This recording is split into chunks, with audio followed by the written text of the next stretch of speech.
शाम 7 बजे प्रीत ढिल्लों को यह आदेश दिया गया कि वो अपनी यूट्यूब सीरीज तेरी मेरी कहानी में विजय विक्रम सिंह का इंटरव्यू करें। तो जी ये आवाज जो आपने सुनी तेरी मेरी कहानी में आप सभी का स्वागत है। और इस आवाज का भी स्वागत है जो हमारी जिंदगी का बहुत अहम हिस्सा बन चुके हैं।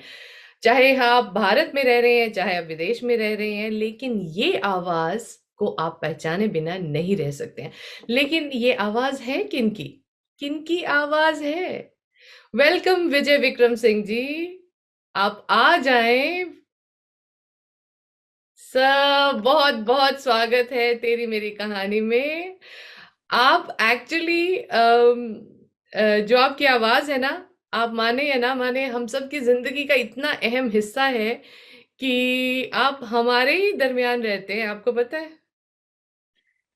मुझे तो पता है, पर आप बहुत सारे लोगों को नहीं पता है कौन कौन से देश कि में रहते हैं? लोगों को ये नहीं पता है कि मैं आप जिस शो की बात कर रही हैं वो तो लोग जानते हैं, पर विदेशों में और भी बहुत सारे शोज देखे जाते हैं।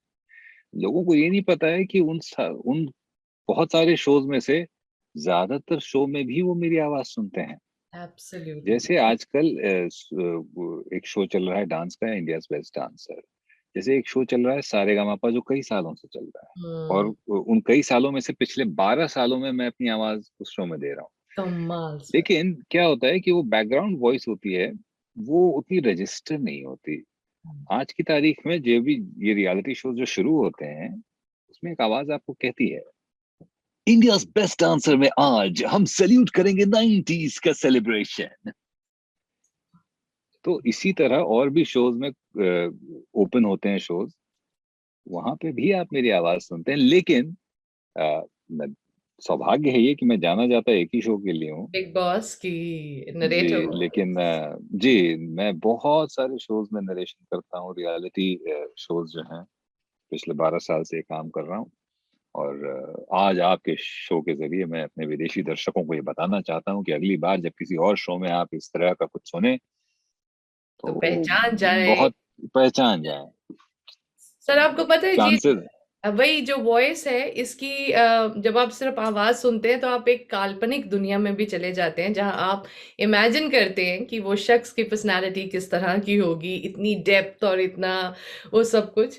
तो इस वजह से तो मैं आपको ढूंढ ही रही थी, मैं अपने ऑनेस्ट जी जो कन्फेशन कर रही हूँ। जी बट आपको एक और वजह से ढूंढ रही थी, क्योंकि आप जी की जो जिंदगी की कहानी है, अ, उसको मैं इस तरह से देखती हूँ कि जैसे वो टूटने की, बिखरने की, और फिर खुद को उन पीसेस को मोज़ैक की तरह जोड़कर एक नए रूप में उभरने की कहानी है। And I found it so inspiring, और मेरा मन था कि आप खुद इसके बारे में बताएं कि एक किस तरह से ज़िंदगी की शुरुआत होती है। और वॉइस ओवर ये जो आपकी आइडेंटिटी बनी है, ये तो आई थिंक 2000 समथिंग से शुरुआत हुई है ना ये जर्नी? नहीं जी, ये जर्नी शुरू हुई 2009 से। 9000, हाँ जी, और 2000 2009, समथिंग था। जी, 2009।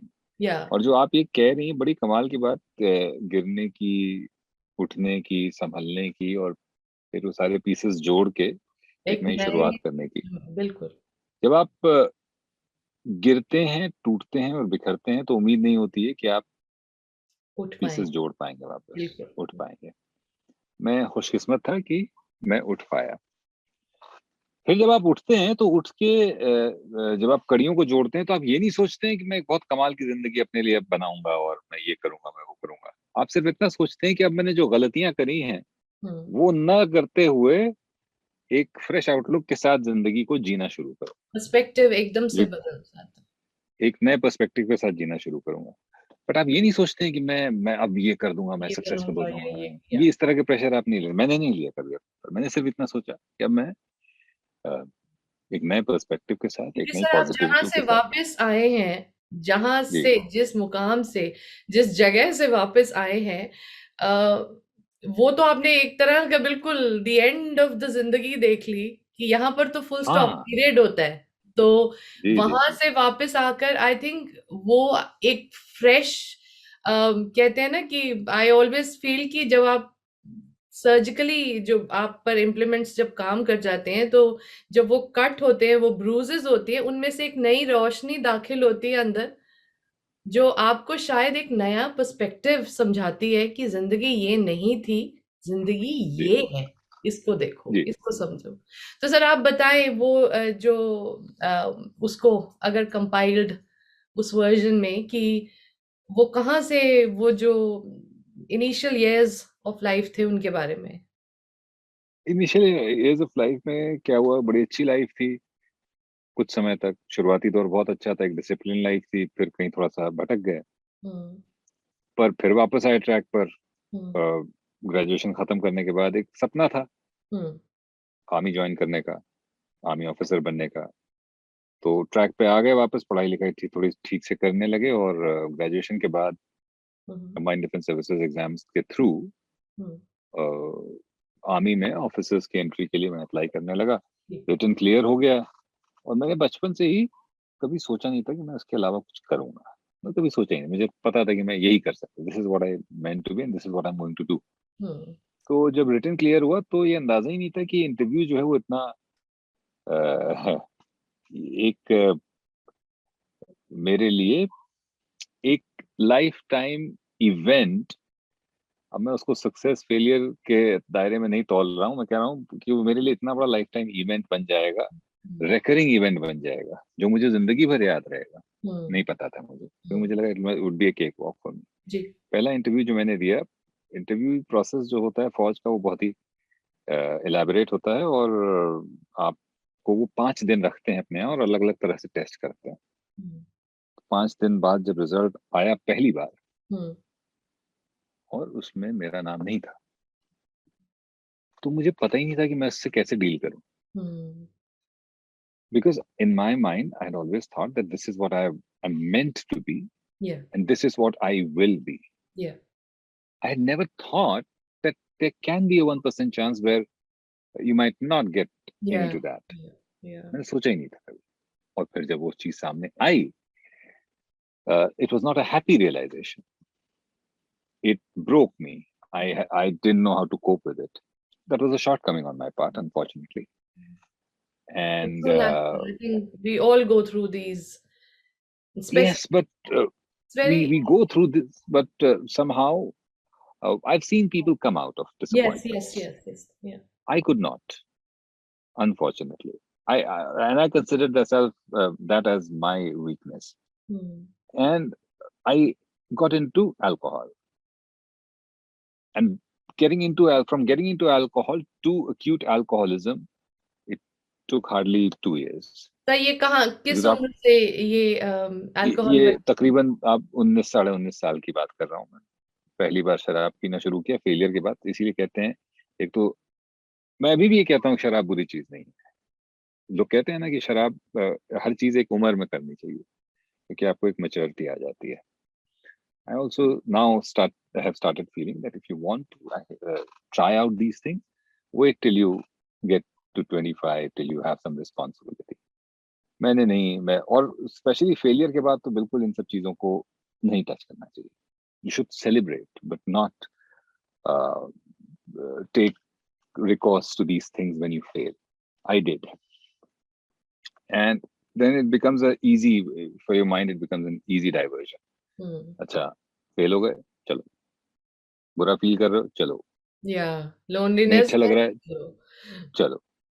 और फिर वो चलो चलो करके eventually it comes to a point where since I've gone through it, where the only thing that stays is चलो, absolutely. चाहिए, चाहिए, चाहिए. So there was a time when I was, and so in between from 19 till 26, Hmm. 26 was the age when I was finally hospitalized. Hmm. Between 19 to 26, I appeared for army interview 8 times. 8 bar reject हुआ मैं वहां से। उस बीच में cat appear हुआ, एक decent score आ गया, तो BHU FMS BHU से MBA भी करने लगा Hmm. in international business. I at 25 I got placed from campus. जबकि 2003 में 2004 में जब मैं कैंपस सिलेक्शन हुआ था JP सीमेंट में, तो उस समय कैंपस सीन बहुत खराब था, पर मुझे कैंपस में नौकरी भी मिल गई। पर मेरा पर्सपेक्टिव, मेरा आउटलुक इतना बिगड़ चुका था कि मुझे सब कुछ भी नहीं समझ में आ रहा। मुझे सब लग रहा था कि वो नहीं हुआ ना, मैं फौज में नहीं गया तो बस बाकी सारी चीजें जिंदगी फुल बेकार, स्टॉप। जिंदगी बेकार है। और उसके बाद एमबीए करने के बाद भी जो नौकरी मिली मुझे, that was in the heartland. I was looking after 13 district, cement distribution के 13 डिस्ट्रिक्ट मैं देख रहा था। Now, it's a dream job for anyone who's come out of a MBA school Yeah. in terms of getting the exposure. You're getting the exposure of the real people, the real world, the real India. और मेरे जहन में expectation management इतनी खराब थी मेरी कि मुझे लगा एमबीए करने के बाद तो मुझे कॉर्नर ऑफिस वाली जॉब मिलेगी। यहाँ कॉर्नर ऑफिस छोड़िए तो पटक दिया मुझे गांव खेड़े में, तो वो बिकेम इवन वर्स। कुछ भी डाइजेस्ट नहीं हो रहा, कुछ भी डाइजेस्ट नहीं हो रहा था क्योंकि बुद्धि पे हर चीज में पर्दा पड़ा हुआ था। Negativity. My outlook had become very negative, and that eventually your body can only take that much. You know, I drank so much. I used to start my day with a drink. That was the kind of alcoholism I've gone through.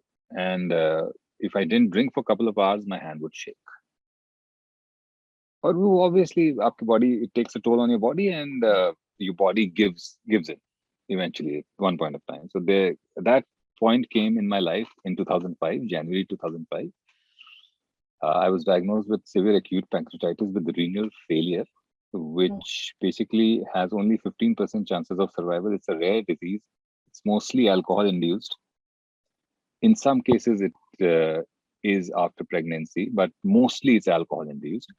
But alcohol induced to people who've been drinking for 20, 25 years. Yeah, I brought that about to myself in 6 years. yeah, सोचिए आपने, मैंने कितना abuse किया है yeah, अपने आप को। yeah. वही मैं कह yeah. So, my vital organs were not working. I remember, and unfortunately, I was conscious. So in this ailment, you don't lose consciousness. You are conscious all the time. You're hallucinating because your kidneys are not functioning, your liver is not functioning. My lungs had 70% water. So I was on the verge, just on the verge. And the doctor said the same to my mom. मतलब फायदा नहीं है फिर भी आप कहें तो. But seeing all, then 1 month and few days went in ICCU, intensive critical care. They were painful, of course, but I was just repaying probably my deeds. So did you realize at that point of time आपको कुछ thought इस तरह का आता है कि उस time पर उस महीने में कभी खुद को कोसा या अपने आप को सेल्फ एनालिसिस और इंट्रोस्पेक्शन करते हुए ये उस टाइम पर ठीक होने के बाद नहीं मतलब कि हाँ मुझे अब आउटलुक पता लगी उस टाइम पर अपनी अंदर की मेंटल क्या चल रही थी कि और पेरेंट्स का क्या मतलब कितना सपोर्ट और कैसा था वहां से बाहर निकलने के लिए वहां पर at every point, at every stage, the parent support was just like immense. मुझे कभी किसी ने, आप वो छोड़ दीजिए, वहां से निकलने के बाद से आज उस बात को 16 साल, 16.5 साल हो गए। मेरे माँ बाप ने मुझे घूम के कभी नहीं कहा कि अगर तुमने नहीं किया होता तो वो थोड़ा फेज जो है ना बड़ा मुश्किल न गुजरता। एक बार भी नहीं। They're immensely proud of me, and that is an additional burden for me because that makes me feel even more responsible. Yeah. So that is the kind of support. If you ask for support, that's the pinnacle of support that any parent can give. Of course, उस समय तो उन्होंने कभी घूम के नहीं पलट के कहा कि क्या कर दिया है वो। They were fighting with the doctors कि आप ऐसी कैसी बात कर रहे हैं, आप अपना काम करिए, आपको पैसे चाहिए वो हम ला के देंगे। पैसे थे नहीं घर पे, फिर भी they were. That is the kind of support I got, and that made me feel bad. And that realization, I think, in the 5th or 6th day, and I was going through excruciating pain. मैं बयान नहीं कर सकता उस हद तक का दर्द था। मैं कई रातें, कुछ 10 या 12 रातें मैं सोया भी नहीं क्योंकि मेरा बीपी कुछ 200 के पार था। सो वो उसी फेज में मुझे एहसास हो गया कि यार क्या कर दिया है मैंने। और जब ठीक हुई थोड़ी सी चीजें, अस्पताल में ही कुछ वाइटल ऑर्गन्स काम करने लगे, miracle, it was a miracle for the doctors. It still is a case study in PGI, Sanjay Gandhi post graduate institute. और फिर धीरे-धीरे I lost every ounce of my weight and then the first time in 25 days I saw sunlight. जब मैं थोड़ा ठीक हुआ, थोड़ा-सा मेरी फीडिंग ट्यूब सब निकाल दी गई, ऑक्सीजन सपोर्ट निकाल दिया गया। सिर्फ इन्फेक्शन से बचाया जा रहा था मुझे, रेडियो एक्टिव इंजेक्शंस दिए जा रहे थे मुझे। तब मुझे वॉक के लिए बोला कि इसको बाहर ले जाइए। तो मैंने पहली बार आईसीसीयू से निकल के एक कॉरिडोर के थ्रू होते हुए खिड़की पे गया जहाँ पे सनलाइट देखी and I've said that in all Yeah. my interviews that is a sunlight that changed my perspective and I remember that light very clearly. वो वो वो पॉजिटिविटी की लाइट थी। मैंने कहा ये भगवान ये क्या किया मैंने, कोई बात नहीं, अब जो है सब अच्छा ही है। It happens. इसके अलावा मैंने कुछ नहीं सोचा। मैंने ये नहीं सोचा वापस आऊंगा, मैं करोड़ों कमाऊंगा, मैं माँ बाप को सुख दूंगा, ये ना, कुछ नहीं। सिर्फ इतना सोचा कि अब जो है सब अच्छा है। Perfect. So वहां से तो उस बात को जिंदगी का नया फेज और नया चैप्टर आपका जी शुरू जी, होता है। चैलेंजेस उतने ही रहे, स्ट्रगल उससे ज्यादा बढ़ गया। आज पिछले 2 साल में तो स्ट्रगल इतना बढ़ गया कि मैं आपको बयान नहीं कर सकता। एज एन एक्टर, जब से मैंने एक्टिंग 3 साल से शुरू करी है, the struggle has become immense because acting is, it takes a lot out of you, and the one thing that is common with all the actors is rejection. I know. आप 25 auditions देते हैं और Yes. तब कहीं जाके एक आपको role मिलता है। Absolutely. तो तो वो चीज, उसके बावजूद I still hold my state बड़े आराम से। I keep telling my self जब भी कुछ नहीं होता है कि हाँ ठीक है, it was probably they were looking for something else sir and then you बिल्कुल मूव ऑन। जैसे और जैसे आपने जैसे आपकी कहानी में है ये कि टूटे बिखरे और फिर खड़े हुए उस चीज जी को लेकर।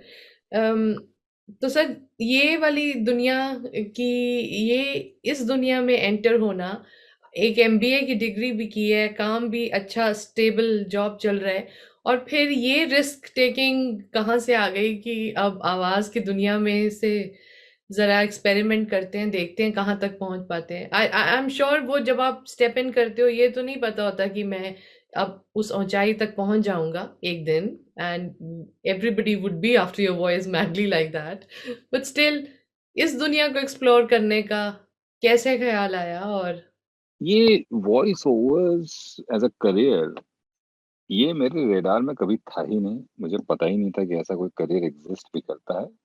ये इत्तेफाकन हुआ मेरी लाइफ में, just chance. somebody said you have a good voice and I said I can't sing। मतलब मेरी अवेयरनेस जीरो थी उस बारे में। उन्होंने बताया क्या होता है, कैसे करते हैं, और वो मुझे स्टूडियो ले गई कि देखो ऐसे एक्सपीरियंस करके, और रिकॉर्डिंग करवाई। बहुत ही बेकार रिकॉर्डिंग थी ऑफ कोर्स, क्योंकि कभी कुछ किया ही नहीं, पता ही नहीं, तो अच्छी रिकॉर्डिंग हो नहीं सकती। बट वो एक्सपीरियंस बहुत मजेदार था। आई सेड अरे वाह, ये मैं इसको परस्यू करूंगा। I was 29 that time. I decided कि नहीं यार, इसको सीरियसली परस्यू करूंगा। और उस समय जो नौकरी कर रहा था मैं, वो छोड़ के मैं एक रेडियो स्टेशन में सेल्स की नौकरी करी मैंने, ताकि इस करियर को समझ पाऊँ, थोड़ा अपने को ट्रेन कर पाऊँ, क्राफ्ट पे काम कर पाऊँ। 2.5 साल मैंने लगाए to understand the business aspect of it, to understand the craft, to understand the various avenues that are available। और फिर 2009 में गीतांजलि, उस समय मेरी फियांसे थी, अब वाइफ हैं, तो उनके इंसिस्टेंस पे मैंने कहा कि ये कभी करूंगा मैं। तो बोले कभी अभी कर लेते हैं। और फिर वहां से मैंने तो बहुत बड़ा रिस्क नहीं प्लान, था? बहुत बड़ा रिस्क था। बट समटाइम्स दो दो चीजें होती हैं। एक होता है your love for any art form और एनी क्राफ्ट, और दूसरा होता है थोड़ी सी इग्नोरेंस। वो ना बड़ा काम करती है कभी कभी। केयर फ्री इग्नोरेंस जो होती है, जो यस। आती है जिम्मेदारियों के थोड़े अभाव में। तो मेरे पास उस समय कोई जिम्मेदारी नहीं थी। बस ये था कि बस पेरेंट्स का ख्याल रखना है। मैंने कहा इतना तो कमा ही लूंगा। और वाइफ गीतांजलि ने भी कह दिया था कि मैं तो काम कर ही रही हूँ, देख लेंगे, विल सी, अगर नहीं चला तो देखा जाएगा। ठीक, you could return back to the या तो बस कर फिर दिया हमने। एवेन्यूज सर आगे से आगे खुलते गए एक से एक, हाँ, हम तो चले थे जानिबे मंजिल पे अकेले, लोग जुड़ते गए, और कारवां बनता गया। कारवां बनता गया। बिल्कुल। और सर ये जो बिग बॉस वाला एक्सपीरियंस और बिग बॉस की आवाज बनकर मतलब नरेशन का और ये सब ये मतलब सारी मतलब रियलिटी शोज वाला इन शॉर्ट एक्सपीरियंस जी ये एज सच मतलब आप कितना एंजॉय करते हैं, कैसा रहा ये सारा सफर? बिकॉज सबसे ज्यादा I think popular big boss वाली आवाज ही हुई है, मतलब उसी से ज्यादा मतलब मैंने जिसको भी बताया कि जी जी जी। मैं आपके साथ है नहीं, तो वो और किसी का भी शो का नाम लूं लेकिन वो पहचान जो बिग बॉस से आपको मिली वो अलग है। बिल्कुल बिल्कुल बिल्कुल। अ, इसका एक दो फायदा और नुकसान दोनों हुआ। फायदा ये हुआ कि लोगों को पता नहीं है कि शो में दो आवाजें हैं। हाँ जी, मुझे खुद नहीं तो बिग पता बॉस था। जी, बिग बॉस चाहते हैं एक अलग आवाज है, और बाकी सब कुछ जो शो में बोलता है वो एक अलग आवाज है, वो हूँ मैं। जी सर, लोगों द को वॉइसेस आर लगता वेरी है कि, सिमिलर। या लोगों द को लगता है कि वॉइसेस दोनों आवाजें एक ही, सब सब कुछ एक ही है। तो इसीलिए कई बार लोग मुझसे कहते हैं एक बार बोल के बताइए, बिग बॉस चाहते हैं बोल के बताइए। मैंने कहा या वो मैं हूं ही नहीं, तो मैं बोल ही नहीं सकता, वो कौन है मैं नहीं जानता। हाँ ऐसा बोल तो, बट जब मैं वो बोलता हूँ जो मेरा पार्ट है, then people relate so well, like yes oh my god. So वो जो रिएक्शन है जब मैं अपनी आवाज जो मैं करता हूँ शो में, जब मैं वो बोलता हूँ रात 9 बजे, और जो रिएक्शन आता है लोगों का वो इतना कमाल का होता है। तो जो एब्सोल्युटली। आपका सवाल है कि कैसा लगता है,